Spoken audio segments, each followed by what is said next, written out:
Kevin Sidebottom here, speaker, author, and trainer, and I go around and teach sales organizations and leadership teams how to build trust and influence with their team members and their customers to drive higher profits and more revenues. Today, let's talk about how we build trust, whether we're a manager or an employee, in our workspace with the members of our teams. Whether we're a manager or an employee, we still need to answer 3 questions to everyone. And that's, do I like you? Do I trust you? And how can you help me? We need to answer those questions for everybody we're working with in our workplace, if they're on our team, if we're a manager or a CEO, doesn't matter. We still need to be intentionally answering those 3 questions all the time. Because if we don't, well, we're not going to have trust, we're not going to have any loyalty, and we're not going anywhere with people. Okay? So how do we do that? Well, we need to have an overall objective every time we're engaging with people to know what we want to do. And it should always be focused around learning about them. That's right, we want to learn about them.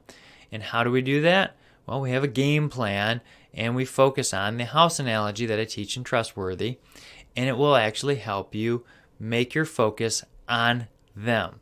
Okay?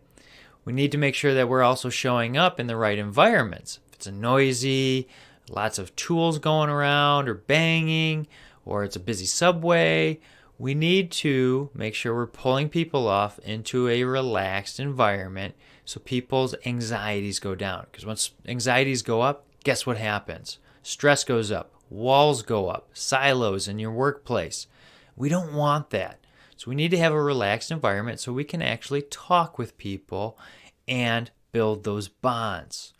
Okay? Because if we don't, they're going to associate us with those environments. Intentional or not, it's just something that happens. So we need to be intentionally focused on the environment. Now, we also need to make sure that the colors we're wearing actually show up and are relaxing and trustworthy.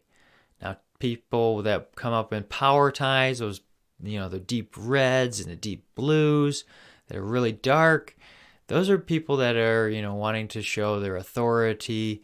And unfortunately, that doesn't always bring trust. So there's a reason why I'm wearing the same colors I'm wearing. And it's because these colors actually make people relaxed and are known for trust building colors.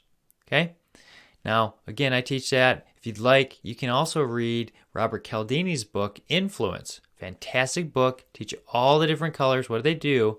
It's a long read and pretty dry, but it will help you greatly understand how to gain influence with people. Now, we want to make sure that when we're showing up, we have the right, the right environments, the right colors, and scents. I typically don't wear colognes anymore around people because I can't sit there and do personality tests to understand everybody's personality, and I don't know everything that happened in their childhood. Well, different scents can actually trigger different things for people. Well, being triggered will actually build up anxiety. So I typically don't wear different colognes. Now, I smell clean, but I don't wear colognes because when I was down in St. Thomas learning about different colognes, the ones that would fit me and my personality, I also learned how they affect other people. Well, by affecting other people differently, you can actually trigger them. So I typically want to make sure that I'm not triggering people as much as possible. I want them relaxed. Now, go study a department store. Look at the women's department compared to the men's department. Look at the different sounds, scents, and the environment lighting of how they change them up for the different department stores. Like go into Nordstrom's or those high, fancy, different stores. They've studied us, and there's a reason why they have those big buildings. We're going to build trust. We need to constantly be engaging people, and the best way to do that is learn about them. That's right. We want to learn about the people. Well, we need to understand what's going on. If we want to build trust in our workplace and with our team members and whatnot, especially if we're a manager, we need to understand what their situation is, what the issues are, and what the ramifications are. Right? We want to build a great culture of trust. Now, Ramsey Solutions does a fantastic job that their managers actually know what's going on with their team members. Now, not what they had for dinner every night, but if they have a death in the family or a baby or someone's ill, they know about it. And that's what we need to be doing, is we need to understand their situation. We need to understand what's going on with them and being intentional. We need to do that with our team members, or else we're not going to build anything but arm length kind of trust. That arm length kind of trust is kind of like the stiff arm people give us that don't let us in so we really get to learn about them.